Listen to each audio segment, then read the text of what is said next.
ดีใจมีความสุขอืมแบบในการอบรมของเพื่อนกันโอเคอยู่ปะโอเคเออหูว่าน้องหลานว่าเพิ่นอายุประมาณเท่าไร6060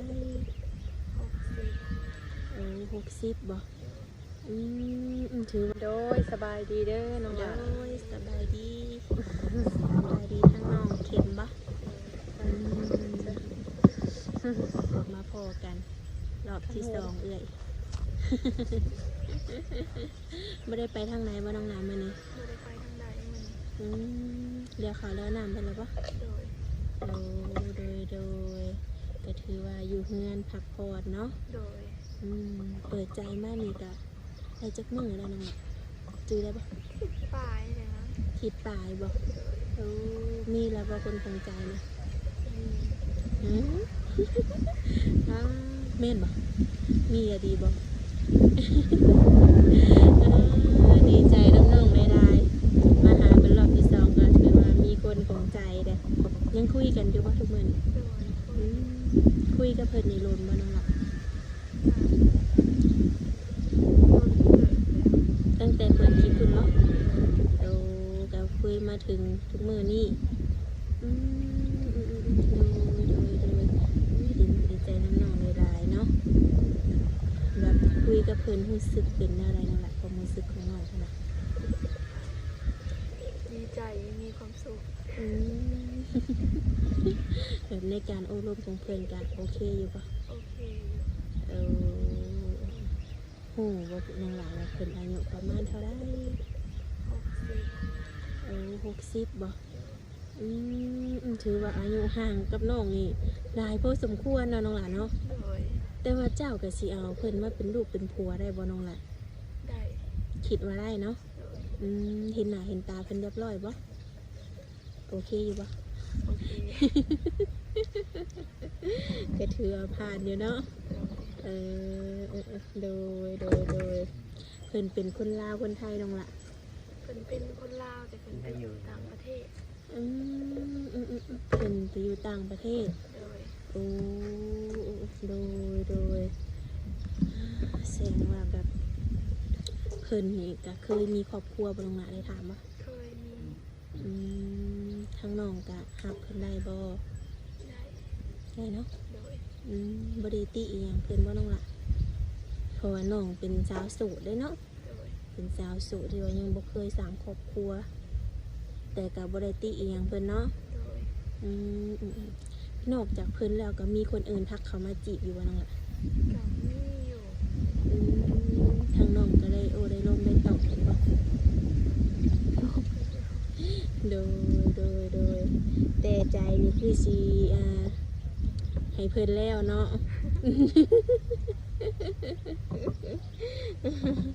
สมมุติว่าทาง FC เอื้อยนี่เพิ่นเห็นคลิปนี้เนาะน้องล่ะเพิ่นอยากร่วมนำเพิ่นอยากจีบเจ้านี่ยังสิมีสิทธิ์อยู่บ่ได้อยู่บ่ได้อยู่เนาะน้องกับเพิ่นน่ะยังบ่ได้อันเป็นแฟนกันบ่ซะน้องล่ะยังโอ้ยังอยู่ในระหว่างคุยอยู่เพิ่นยังบ่ได้ขอเจ้าเป็นแฟนบ่ซะน้องล่ะยังดูว่าเพิ่นสิถ่ายให้น้องขอ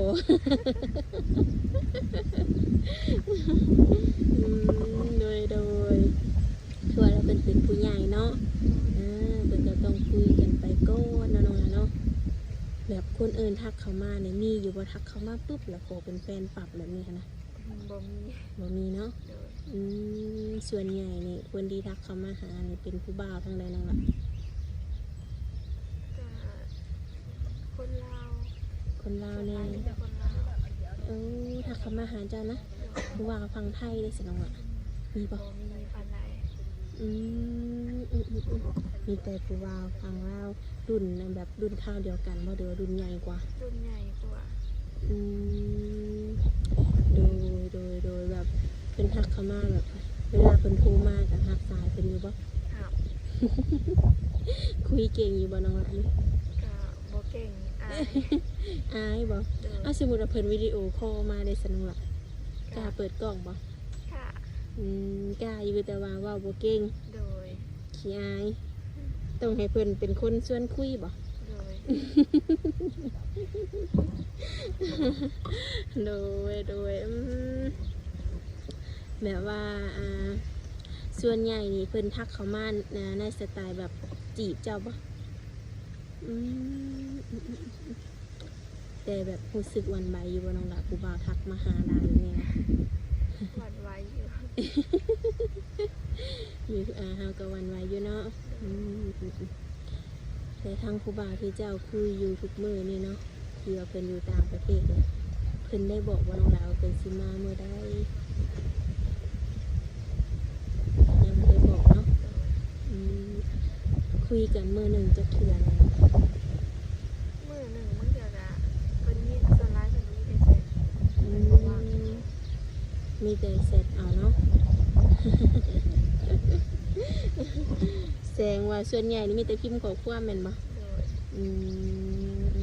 โดย โดยคือว่าแหละเวลามันก็บ่ตรงกันแน่เนาะน้องหลานเนาะ แม่น อยู่ห่างไกลกันก็เป็นเรื่องธรรมดาเนาะ มื้อนี้อยู่เพื่อนกับไผมื้อนี้ อยู่ผู้เดียว พ่อแม่เด้อ พ่อเพจเรียกแม่ไปหาคุณกบเขียน เอาไปหาฝึกกบฝึกเขียนได้อยู่บ่น้องหล่ะ ได้อยู่ โดยบอกเป็นเปียเนี่ยน้องหล่ะ เพิ่นเฮ็ดเรียกพาม อยู่ลาวนี่บ่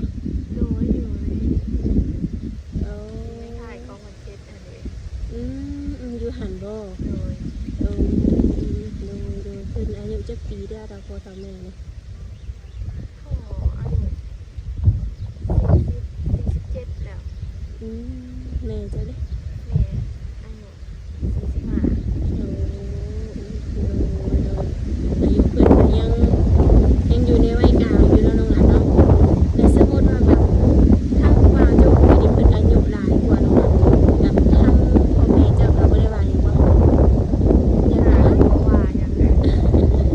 เห็นว่าเราเคยคือเฒ่าอันมีอายุหลายก็บ่เฒ่าแบบนี้หั่นนะบ่เนาะ เพิ่นก็คือสิตามใจลูกแล้วเนาะล่ะเนาะลูกหมักไหนก็เอาผู้นั้นแหละโอ้ลมแห้งอะดีเนาะมื้อนี้เนาะหนาวอยู่บ่เป็นจังได๋ อยู่ หนาวกายหรือหนาวใจ หนาวมันชอบ หนาวเบิดซองเด้อทุกคน น้องคิดว่าอายุจักปีจังสิออกสร้างครอบครัวนี่ 89เลย 18 19เนาะโอ้คันว่าคุยกับผู้บ่าวตอนนี้ก็ถือว่าศึกษาเบิ่งใจกัน โดย กับผู้ดี18-19 ปีกันเพิ่นอยากมาห้องมาขอก็เอาได้บ่ก็ถือว่าบ่มีปัญหาหยังเนาะสร้างครอบครัวแล้ววางแผนอยากเฮ็ดหยังน้องละในอนาคตนี่ สั่งเขาค่ะ อยากขายหยังอยู่บ่มีความคิดเลยนะแบบอยากเป็นแม่ค้ามักอยู่บ่น้องละในการค้าขายแบบนี้หั้นนะ หมักอยู่ อยากขายหยังแบบในความคิดตัวเอง อ นะ ยากเปิดห้างขายเพอขายน้ำปั่น ขายขายน้ำปั่นเนาะ โดย หลังจากว่าเราสร้างครอบครัวแล้วอยากมีธุรกิจเป็นของตัวเองเนาะขนาดสิได้ขายดีอยู่หรอกเนาะน้องหลานเนาะ ในค่างามไม่ใช่ผู้เจ้าผู้งาม โดยโอ้แต่ล้นประมาณทิศกลัวาเลยได้เลยว่าได้มาหาเนาะ แม่น วันนี้ก็ถือว่ามีโอกาส FC เพิ่นก็ถามหาได้ แต่ว่าทางน้องนี่มีได้อยู่บ่ ไม่ได้เห็นลาย มีแต่เฟซเนาะ โดย โอ้ส่วนใหญ่ FC เอื้อยนี่นะเอื้อยก็แจกให้ทางเฟซนะแต่ว่าเพิ่นหาบ่พอน้องละชื่อเฟซจะเป็นภาษาลาวเนาะ โดย ทาง FC ฟังไทยเพิ่นโดยเพิ่นหาบ่พอนี่แหละสาเหตุที่จะว่ามาผู้บ่าวไทยบ่ค่อยทักมา เพิ่นเขาอันเฟซบ่เห็นเลยจ้ะเพิ่นเฮ็ดบ่เป็นเนาะบางคนเด้น้อยคนนั่นสิเห็นเฟซเจ้านะก็คือบ่ได้ดินไลน์เนาะ แม่ มีแต่เฟซอย่างเดียวบ่ โดย เจ้าแบบตั้งแต่แบบอายุตั้งแต่น้อยเนาะอายุ15มาซะหน่อยอายุ15มาถึงปัจจุบันนี่นะเคยมีแฟนบ่ หรือว่าเคยลมจิซื่อ ถ้าเคยล่มว่าเคยมีแฟนกับบ่เคยมีแต่ก็ล่ม อืมลมเหมือนผู้บ่าวผู้สาวทั่วไป โดย แต่แบบบ่ได้แบบว่าคบหาเป็นจริงเป็นจังเนาะก่อนสิออกมาเปิดใจนี่แบบรู้สึกแนวใดน้องล่ะในความคิดของตัวเองนะ รู้สึกอยากมีคนลมคนคุย อยากมีแฟนคือหมู่แล้ว หมู่รุ่นค่าเดียวกันนี่มีแฟนเบิ่แล้วบ่ มีแล้ว ก็เลยอยากมีเพราะว่าช่วงนี้อากาศมันหนาว แต่ว่ามีก็อยู่ไกลกันบัดนี้น้องละ อยู่ไกลกันเช็ดแนวไรกอดก็กอดบ่ได้เด้ แต่ก็บ่เป็นหยังเนาะใครกว่าหนาวใจเนาะอันนี้ใจอุ่นแบบเวลาเขาคุยน้ำเพลินแบบเพิ่นเป็นผู้ใหญ่น้องละเพิ่นก็มีลูกมีเต้าข้างในบ่ โดย บ่ได้ติบ่ว่าเพิ่นมีลูกนี่บ่ติเนาะ โดย คันว่าแบบสมมติว่าน้องนี่เนาะตกลงปรงใจกับเพิ่นนี่เนาะเพิ่นอยากมีลูกอีกนี่น้องสามารถมีให้เพิ่นได้บ่น้องล่ะ ได้ มีได้เนาะ โดย บ่คนเฮามันก็ต้องอยากมีอยู่แล้วเนาะในเมื่อเขาใช้ชีวิตคู่กันก็ต้องอยากมีคนน้อยตัวน้อยๆออกมาเล่นดิน ครอบครัวสิได้อบอุ่นโดยมานี่ทางเอื้อยกันมาอบมาลมมาถามไทยคนโอบคนลมก็มีเนาะ โดย แต่ว่ายังบ่ทันเป็นแฟนกันสำหรับ FC ของทางเอื้อยก็ยังมีสิทธิ์จีบอยู่ ยังมีสิทธิ์เข้ามาจีบมาโอบมาลมน้ำน้องเข็มอยู่เนาะ โดย ตอนนี้น้องอายุเท่าไหร่ก็น้องล่ะ 16 14 17เนี่ย แต่ว่าน้องเป็นคนตัวใหญ่เนาะ โดย เป็นน้ำหนักเท่าใดน้องล่ะ 49 โอ้ยกำลังงามได้ดีนะความสูงเด้ สูงก็ประมาณ50กว่า50ปลายนี่แหละ จังพอหนมเมืองนอกจังหนักน้องยิ้มงามเลยนี่ หน้าตาผิวพรรณนี่ถือว่าผ่านได้ทั้งหลายเลยโอ้คือ16สิเขา17 ปีเนาะ โดย 18 19